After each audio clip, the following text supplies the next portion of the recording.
Γεια χαρά σε όλους, το σημερινό επεισόδιο είναι αφιερωμένο στο House on the Hill που μετά από χρόνια αναμονής είναι έτοιμο και προσθέτει ένα ακόμα κεφάλαιο στο σύμπαν του Lockhill. Πλούσιο επεισόδιο το σημερινό, δείτε το μέχρι το τέλος γιατί ακολουθεί η παρουσίαση του δωματίου και συνέντευξη αλλά και giveaway.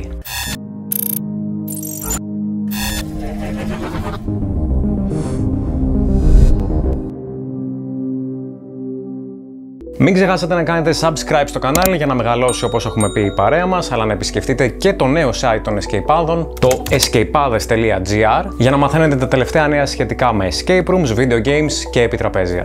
Το νέο δωμάτιο του Lockhill είναι εδώ και αποτελεί τη νέα προσθήκη στο σκοτεινό χωριό που επισκεφτήκαμε για πρώτη φορά το 2014. Δεν θα εμβαθύνουμε στα προηγούμενα δωμάτια του Lockhill, καθώς έχουμε ήδη ένα βίντεο αφιερωμένο σε αυτά. Όσοι δεν είχατε δει το αφιέρωμα που είχαμε κάνει στα δωμάτια, μπορείτε να παρακολουθήσετε το βίντεο πατώντας είτε στο σύνδεσμο που θα δείτε αυτή τη στιγμή στην οθόνη σας, είτε πατώντας στο σύνδεσμο που θα βρείτε στα info αυτού του βίντεο. Έκτοτε η εταιρεία πήρε πολύ άριθμες διακρίσεις, με κορυφαία φυσικά την πρώτη θέση στα βραβεία Τερπέκα του 2022, όπου το Chapel & Catacombs ανακηρύχθηκε το καλύτερο escape room του κόσμου, ενώ το 2023 το ίδιο δωμάτιο βγήκε τρίτο και το 2024 8ο, παραμένοντας συνεχόμενα στο top 10 από τη χρονιά που ξεκίνησε να λειτουργεί. Αλλά και το σανατόριο παραμένει ακόμα στο top 100 των βραβείων.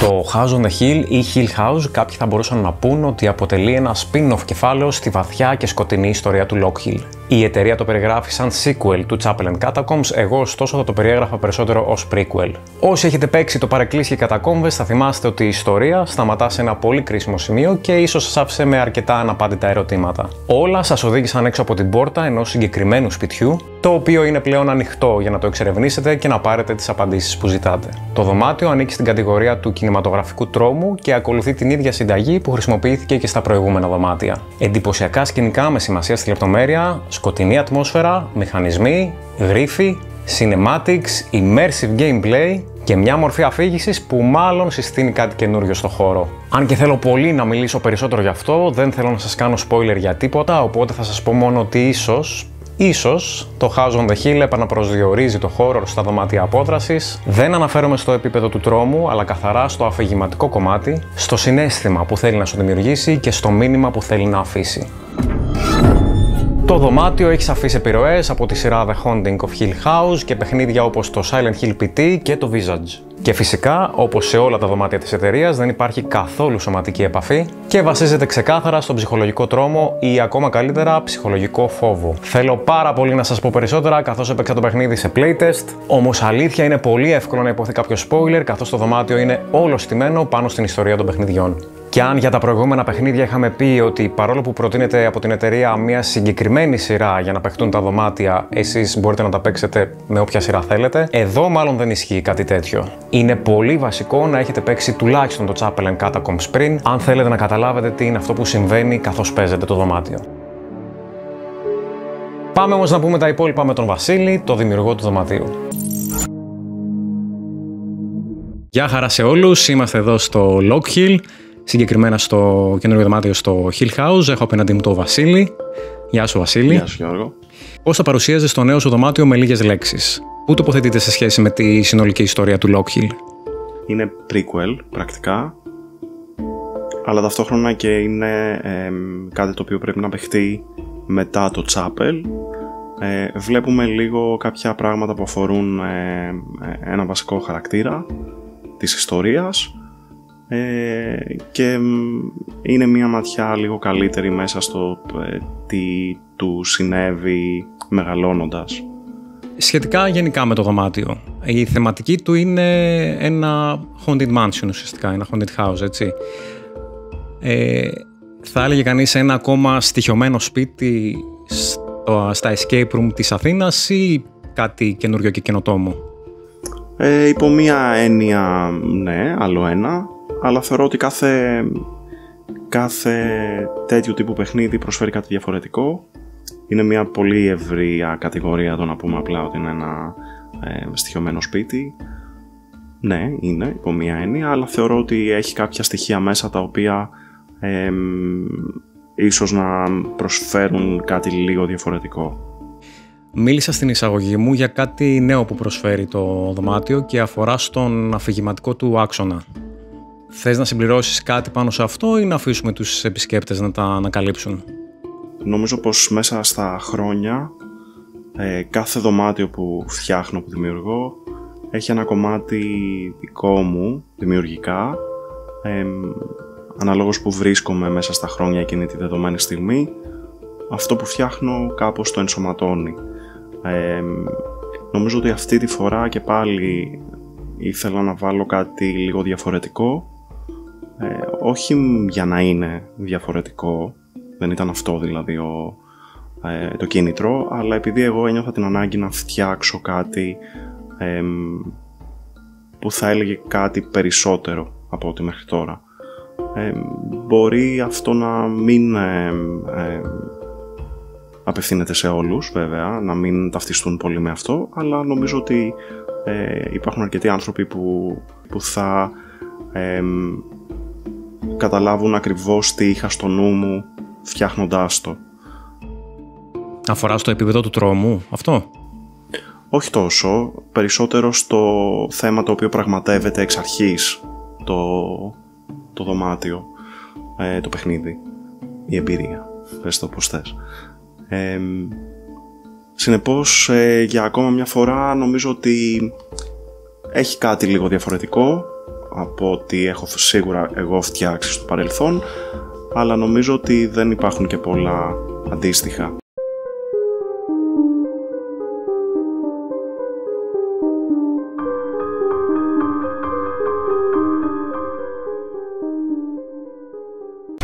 Τελευταία φορά τα είπαμε πριν 3 χρόνια στο άλλο επεισόδιο που έχουμε κάνει για το Lockhill. Κύλησε πολύ νερό στα βλάκι έκτοτε. Τερπέκα και πρώτη θέση το 2022. Αλλά και παραμονή στο top 10 τα επόμενα χρόνια με το Chapel και στο top 100 με το Σανατόριο.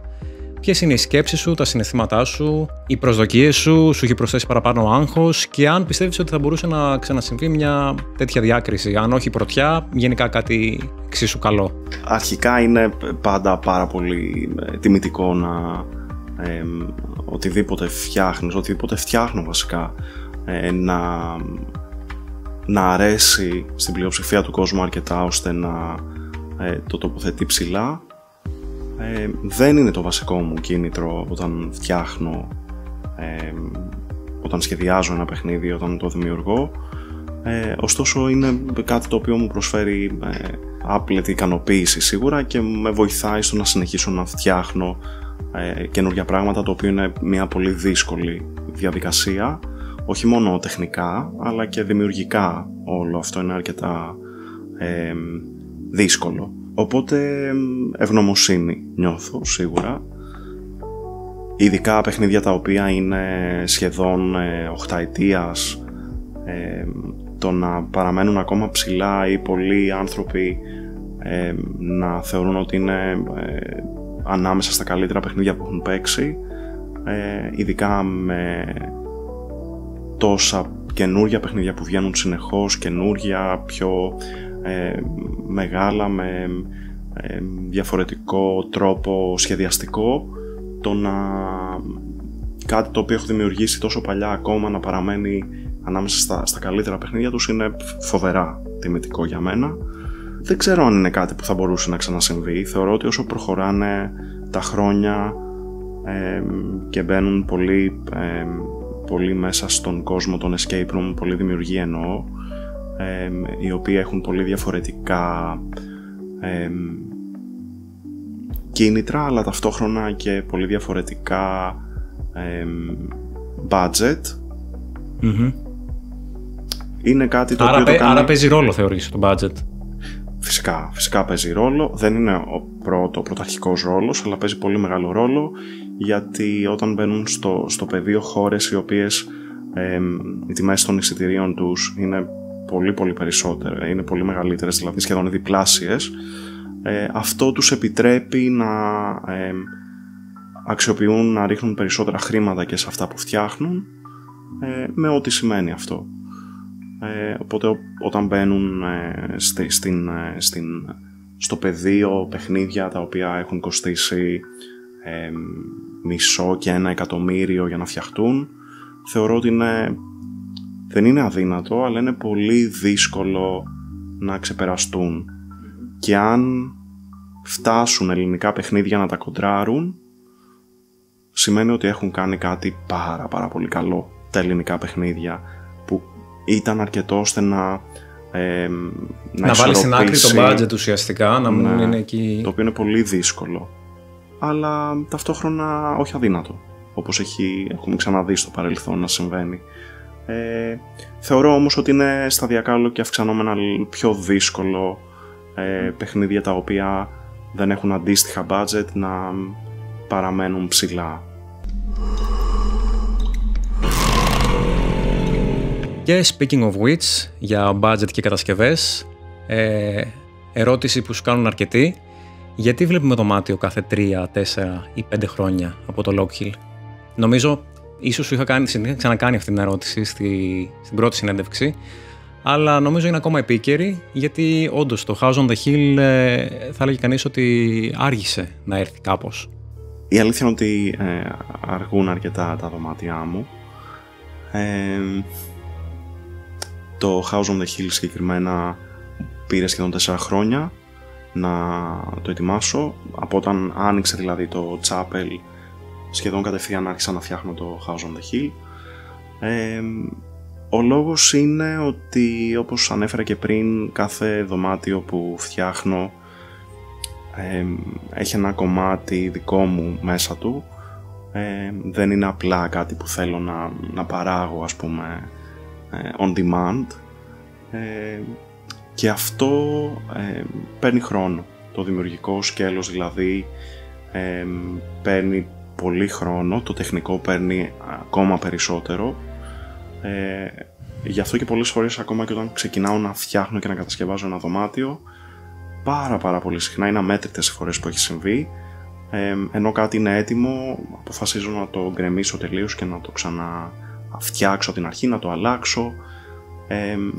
Οπότε είναι μια συνεχή ζωντανή δημιουργία αυτό.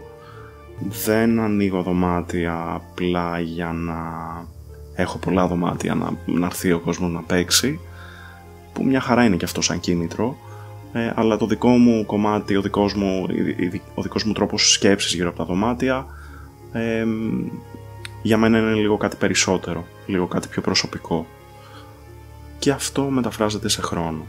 Ένας άλλος λόγος είναι ότι τα περισσότερα δωμάτια, βασικά σχεδόν όλα τα δωμάτια στην πλειοψηφία τους τα έχω φτιάξει μόνος μου, και αυτό επίσης παίρνει χρόνο, μαζί με τη διαχείριση της καθημερινότητας των υπόλοιπων δωματίων. Όταν λες μόνος, εννοείς ότι δεν έχεις βοήθεια, δεν έχεις άλλα χέρια?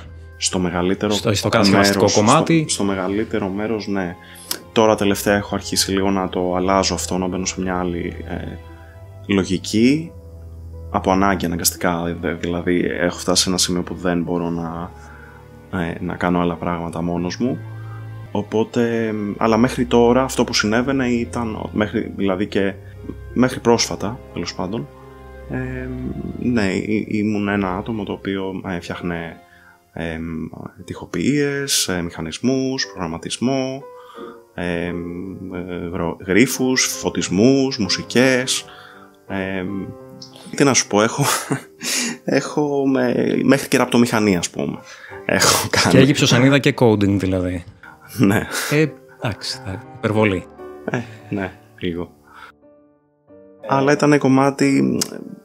Ναι, κοίτα, το δημιουργικό κομμάτι, επειδή για μένα αυτό δεν είναι μόνο μια δουλειά, απλά υπό την έννοια ότι είναι ένας τρόπος κάποιος να βγάλει λεφτά. Όπως ανέφερα πριν, έχει ένα δικό μου δημιουργικό κομμάτι μέσα, και η δημιουργία, ξέρεις, έρχεται σε διάφορα πεδία κατά τη διάρκεια δημιουργίας ενός δωματίου.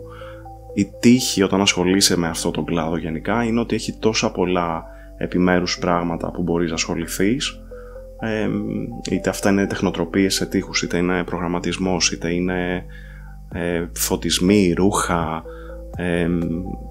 σκηνικά, ηθοποιία, που αναλόγως σε τι φάση βρίσκεσαι εκείνη τη στιγμή μπορείς να επιλέξεις να ασχοληθείς με αυτό εκείνη τη στιγμή και μετά να κάνεις κάτι άλλο.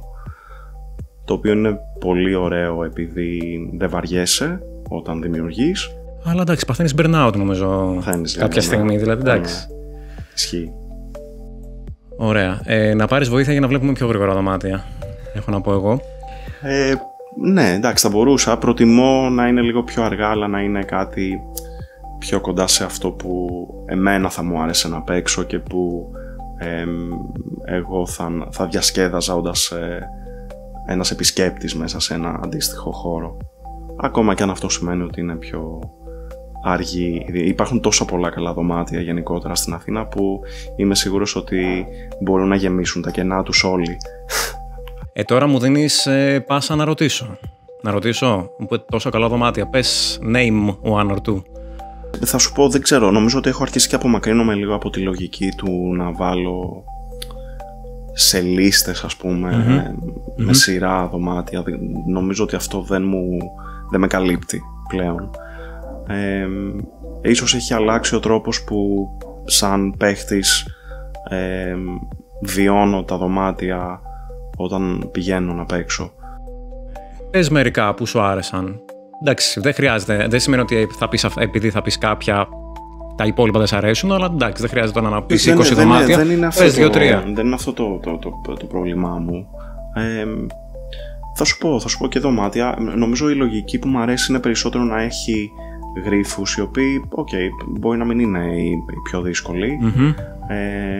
Να έχει το στοιχείο του acting μέσα, χωρίς όμως να είναι κάτι το οποίο ξεπερνάει τα δικά μου όρια, τα οποία είναι πολύ συγκεκριμένα. Για την επαφή μιλάς. Ναι, είμαι πολύ κατά σε αυτό. Γι' αυτό και δεν υπάρχει μέσα στα δωμάτια μου κάτι τέτοιο. Είναι κάτι που εμένα δεν θα μου άρεσε να βιώσω. Η ατμόσφαιρα για μένα είναι πάρα πολύ σημαντική. Η ιστορία είναι πάρα πολύ σημαντική. Το πιο σημαντικό νομίζω για μένα είναι όταν μπαίνεις μέσα σε ένα χώρο να ξεχνάς για λίγο ότι είναι παιχνίδι. Με ό,τι σημαίνει αυτό. Παραμένουν στις top λίστες μου, ας πούμε, φυσικά τα Paradox. Το Escapepolis είναι γενικά κάποια από τα δωμάτια τους είναι πολύ αγαπημένα μου, γιατί και πάλι και εκείνοι έχουν αυτό το στοιχείο που ξεχνάς λίγο ότι είσαι μέσα σε δωμάτιο. Είναι σημαντικό για εκείνους η ατμόσφαιρα, οπότε αυτό εμένα πάντα μου κάνει κάτι. Οτιδήποτε έχει role playing φυσικά μου αρέσει πάρα πολύ. Το Room 54 επίσης είναι από τα πολύ λίγα δωμάτια, δεν ξέρω, ίσως και το μόνο που έχει τόσο έντονα RP στοιχείο. Don't take a breath. Επίσης έχει αυτό το στοιχείο μέσα, το ότι ξεχνάς ότι παίζεις παιχνίδι, που για μένα, όπως είπα, είναι σημαντικό. Το Hostel μου άρεσε πάρα πολύ, από τα καινούρια δωμάτια που έχουν ανοίξει, και πάλι έχει αυτό το στοιχείο μέσα. Το La Llorona επίσης, στοιχειωμένο σπίτι κι αυτό κάπως, αλλά δεν ξέρω, μου άρεσε πολύ προσωπικά, κάτι μου έκανε. No Exit επίσης, δύο από τα πολύ αγαπημένα μου δωμάτια, Death Row και Dead or Alive. Εξαιρετικά και τα δύο. Φανταστικά. Γρυφάρες, Death Row. Και όχι μόνο. Το Dead or Alive έχει ένα στοιχείο αυτό που δεν συναντάς πολύ συχνά σε δωμάτια. Φανταστικά. Αλλά ναι, είναι τόσα πολλά δωμάτια, τα οποία μου είναι πολύ δύσκολο να βάλω σε σειρά. Πιο σημαντικό είναι για μένα, δηλαδή, φεύγοντας από εκεί, να πω τι γαμάτο ήταν αυτό που έπαιξα, ας πούμε, πόσο ωραίο ήταν όλο αυτό. Και τα αφήνω στο μυαλό μου, κάνουν όλα έτσι ένα blending. Ωραία. Και εξωτερικού φυσικά δωματιάρες. Δωμάτια τα οποία δεν ήταν τόσο υπερπαραγωγές. Έχω παίξει σίγουρα και υπερπαραγωγές στο εξωτερικό, που έχουν πέσει αρκετά χρήματα. Παρόλα αυτά, εμένα δωμάτια που μου έχουν μείνει στο μυαλό δεν είναι αυτά. Είναι δωμάτια όπως το Birth Machine, ας πούμε. Θεωρώ ότι ήταν εξαιρετικό δωμάτιο στην Ιταλία. Πρωτότυπο, υπέροχο. Στο Μιλάνο. Το θέμα του εξ αρχής, αυτό που πραγματεύεται, είναι τόσο ιδιαίτερο, πολύ πρωτότυπο, χιουμοριστικό. Φοβερά παιδιά εκεί επίσης. Και οι δυο απίστευτοι τύποι.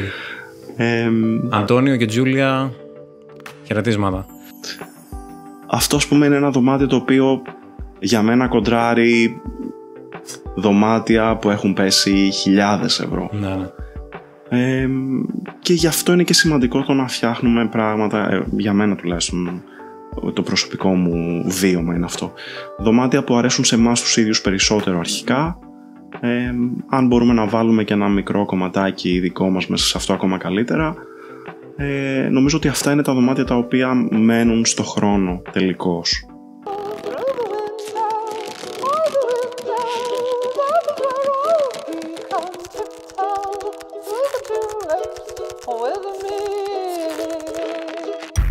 Σανατόριο 2. Ποιο ήταν το κίνητρο ώστε να δημιουργήσει ένα sequel στο Σανατόριο και όχι ένα τελείως καινούριο δωμάτιο με διαφορετικό θέμα? Στο σύμπαν του Lock Hill βέβαια, αλλά κάτι διαφορετικό, όχι ένα ακόμα Σανατόριο. Και πόσο θα διαφοροποιείται από το υπάρχον, έτσι, Σανατόριο? Θα σου πω, νομίζω ότι όταν προσπαθεί κάποιος να φτιάξει δωμάτια με σκοπό την πρωτοτυπία καθαρά, δεν ξέρω, θεωρώ ότι κάπου χάνεται το πράγμα. Ναι, μπορεί να γίνει φυσικά, αλλά θεωρώ ότι είναι λίγο καλύτερο αυτό να είναι μια φυσική εξέλιξη αυτού που φτιάχνεις, παρά να είναι ο αυτοσκοπός. Αν δηλαδή ο αυτοσκοπός είναι η πρωτοτυπία ή οι διακρίσεις, τα βραβεία, το να είσαι ο καλύτερος, ό,τι σημαίνει αυτό για τον καθένα. Αν αυτά είναι ο βασικός πρωταρχικός στόχος, νομίζω ότι το όλο δημιουργικό σκέλος των δωματίων κάπως μπαίνει σε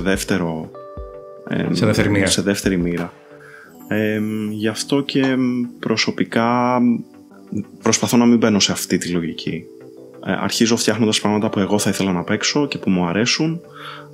Οπότε εσύ θα ήθελες να παίξεις ένα Σανατόριο 2, Ναι. Okay. Ένα Σανατόριο 2, το οποίο θα είναι λίγο διαφορετικό, γιατί εγώ είμαι διαφορετικός πλέον μετά από 8 χρόνια, οπότε αυτό κάπως ενσωματώνεται σε αυτό που φτιάχνω. Αλλά φυσικά θα αποτελεί και συνέχεια, ίσως λίγο μια πιο άμεση συνέχεια του Chapel, αυτό τέλος πάντων το καινούριο παιχνίδι. Θα είναι κάποια χρόνια, λογικά, αν δεν αλλάξω άλλες 200 φορές μέχρι να ανοίξει ιδέες, θα είναι κάποια χρόνια μετά τα γεγονότα του Chapel. Σωστά, γιατί το House on the Hill είναι παράλληλα, ας πούμε, Σωστά. με το Chapel, κάπως σαν spin-off. Βέβαια, εγώ είπα ότι μου κάνει περισσότερο για prequel παρά για spin-off.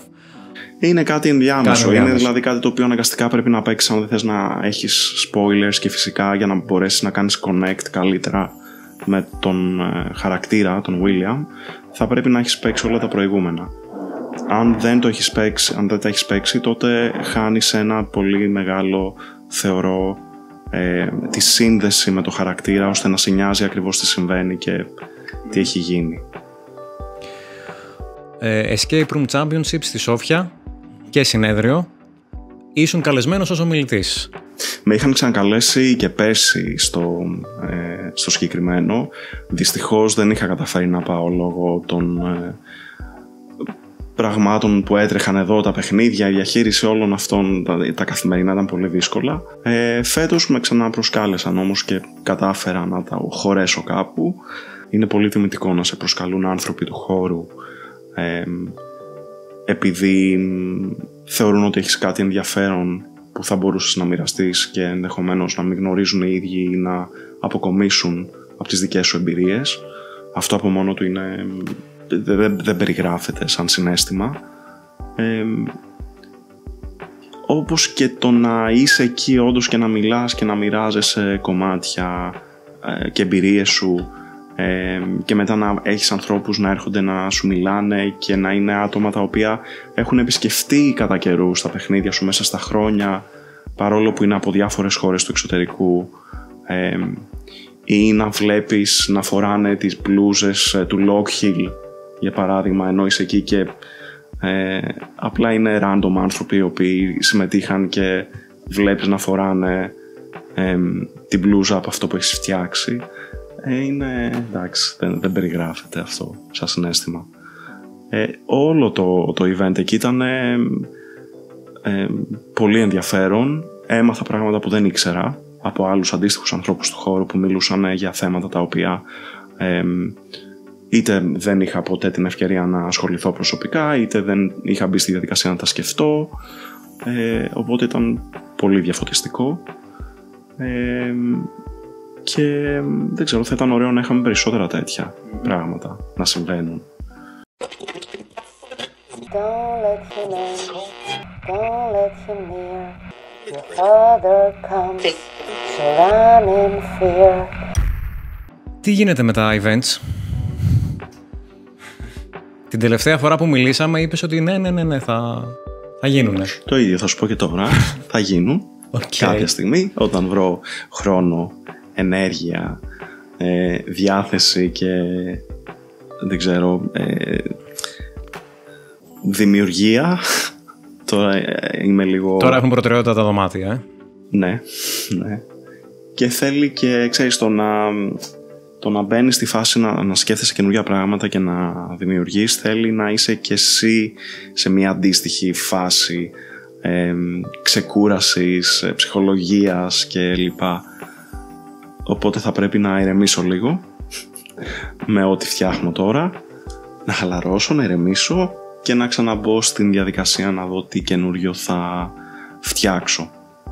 Ωραία. Έχουμε giveaway. Θα δώσουμε. Ναι. Περισσότερες λεπτομέρειες στα info του βίντεο, έτσι, θα βρείτε για το giveaway. Σε ευχαριστώ πάρα πολύ. Εγώ. Εύχομαι καλή επιτυχία στο νέο δωμάτιο. Εύχομαι επίσης στο Σανατόριο 2 να μην το δούμε σε 3 χρόνια. Να το δούμε και εγώ το εύχομαι. Τουλάχιστον σε 1, θα πω εγώ. Θα δείξει, όποτε είναι. Και ωραίο τρέιλερ, Φοβερό τρέιλερ. Καλό δεν ήταν? Εξαιρετικό. Όποιος το έφτιαξε. Εντάξει, ναι, και εγώ αυτό το πιστεύω. Ναι, και πάλι και αυτό, ας πούμε, είναι κάτι το οποίο ξέρω ότι υπάρχει στα δωμάτια η λογική του να μην δείχνουμε πολλά πράγματα και να είναι κάπως ασαφή τα τρέιλερ κλπ. Αλλά για μένα είναι λίγο πιο σημαντικό όταν κάποιος έρθει, το συναίσθημα που θα βιώσει παίζοντας. Και αυτό είναι ένα συναίσθημα που δεν μπορεί κάποιος να δει από 2 χώρους που θα τύχει να δει ή κάτι τέτοιο. Και πέρα από αυτό, να πούμε κιόλας ότι το τρέιλερ δεν έχει απαραίτητα κάποια σχέση με το τι θα γίνεται στο δωμάτιο, έτσι. Δηλαδή, τα περισσότερα πράγματα από το τρέιλερ θα είναι πράγματα που συμβαίνουν. Είναι ένα concept trailer το οποίο σκεφτήκαμε για να βγει ένα short video που θα περιγράφει κάπως την ιστορία στην οποία βασίζεται το δωμάτιο. Δηλαδή, σωστά. Δεν σημαίνει ότι ό,τι δείχνει το τρέιλερ θα φανεί και μες στο δωμάτιο απαραίτητα. Ναι, ισχύει. Εντάξει, τα περισσότερα θα φανούν, αλλά σίγουρα όχι όλα. Ή ενώ τρέχει το δωμάτιο. Το λέω αυτό γιατί είχες μία ανασφάλεια με αυτά τα άτιμα, τα expectations που μου λέει συνέχεια των παιχτών. Το είχα, η αλήθεια είναι. Τι θα δείξουν στο τρέιλερ, γιατί θα περιμένουν να δούνε. Μην το κάνουμε πολύ grande και μη φανεί από το τρέιλερ. Δεν ξέρω, μου λέγες τι θα πιστεύουν ότι θα δούνε. Ναι, η αλήθεια είναι ότι. Εγώ βέβαια τον αγνόησα τελείως και έκανα αυτό που ήθελα. Η αλήθεια είναι ότι η εμπειρία μου μέχρι τώρα μου έχει δείξει δεν έχω πολύ καλή σχέση με τις προσδοκίες. Που ήταν και το βασικό, ήταν το βασικό θέμα της ομιλίας σου στο μου. Expectations versus reality. Σωστά. Και μάλλον δεν είμαι ο μόνος που έχει αυτό το θέμα, γιατί πρέπει να σου πω ότι μου έστειλαν πάρα πολλοί άνθρωποι του χώρου. Και μου λέγοντάς σου τι? ότι τους εξέφραζε και εκείνους αυτό όλο το πράγμα και ότι ήταν μια οπτική που δεν είχαν σκεφτεί. Οπότε γενικά ρίχνουμε τα standards λίγο σε γενικότερο πλαίσιο, σε όλες τις χώρες, όλοι δημιουργοί και παίχτες. Ναι, ώστε άμα παίξουμε κάτι το οποίο είναι wow, απλά να είναι μια ευχάριστη έκπληξη και όχι να σκεφτόμαστε με βάση τι θα περιμέναμε εμείς να παίξουμε, το οποίο θα μας καλύπτει σε αυτό που έχουμε εμείς από πριν στο μυαλό μας φτιάξει κάπως. Νομίζω ότι τελικά μάλλον κακό οι ίδιοι κάνουμε στους εαυτούς μας με το να έχουμε ένα mentality τέτοιο. Δηλαδή είναι δεδομένο ότι δεν θα αποκομίσουμε ή δεν θα διασκεδάσουμε όσο θα μπορούσαμε αν μπαίνουμε σε αυτή τη λογική. Θεωρώ ότι το καλύτερο είναι αν έχεις ακούσει καλά πράγματα για ένα δωμάτιο, χωρίς να ψάξεις παραπάνω, χωρίς να ρωτήσεις τους πάντες απόψεις και δεν ξέρω εγώ τι, απλά να πας, να το παίξεις, να δεις αν εσένα σου τέριαζε ή όχι, αν αποκόμισες κάτι ή όχι, και να το αφήσεις εκεί. Γι' αυτό και προσπαθώ γενικά να μην συμμετέχω πάρα πολύ, να το πω, στα διάφορα group ή στο οτιδήποτε λέγεται ή οτιδήποτε γράφεται. Υπάρχουν σκηνικά, ας πούμε, τα οποία περιγράφονται για τα δωμάτια μου, τα οποία δεν συνέβησαν καν ποτέ. Στα groups εννοείς? Και στα groups και έχουν φτάσει στα αυτιά μου, τέλος πάντων. Πράγματα τα οποία απλά δεν συνέβησαν. Όχι απλά έγινε και ήταν κάπως διαφορετικά ή κάτι δεν έγινε σωστά ή δεν καταλάβαμε σωστά. Είναι πράγματα τα οποία δεν συνέβησαν καν. Αν ό,τι φτιάχνω υπάρχει κόσμος που του αρέσει και ακόμα καλύτερα μου το δίνει σαν feedback, αυτό εμένα μου αρκεί περισσότερο από οτιδήποτε άλλο. Αν κάποιος δεν αποκόμισε αυτό που περίμενε ή δεν του τέριαξε ή οτιδήποτε τέτοιο, και πάλι cool, δεν θα μπω ποτέ στη διαδικασία να το αλλάξεις γνώμη. Ούτε να το αλλάξω γνώμη, ούτε να δικαιολογήσω πράγματα τα οποία είτε πήγαν λάθος, είτε δεν συνέβησαν καν, είτε οτιδήποτε. Οπότε προσπαθώ να έχω έτσι λίγο μία απόσταση περισσότερο για δική μου προστασία παρά για τα δωμάτια. Ευχαριστώ και πάλι πολύ. Εγώ ευχαριστώ. Ευχαριστώ και εσάς που παρακολουθήσατε το επεισόδιο και όπως είπαμε για το giveaway, πληροφορίες στα info του βίντεο.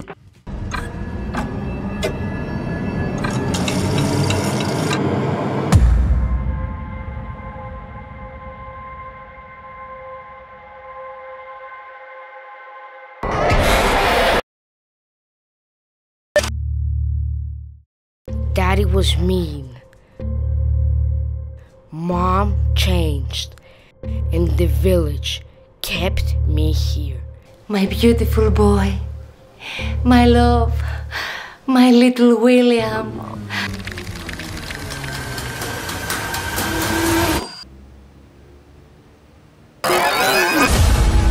They taught me how to pray, how to stay quiet, how to become one of them. But I remember the screams, the whispers, the blood. And now I want to stop them before I become like him.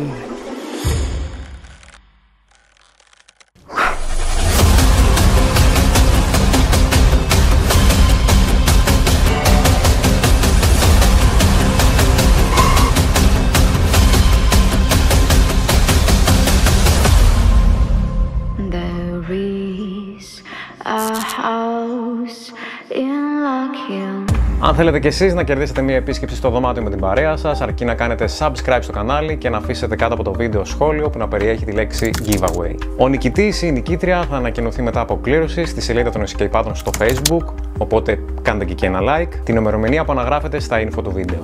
Καλή επιτυχία σε όλους και φυσικά καλές αποδράσεις.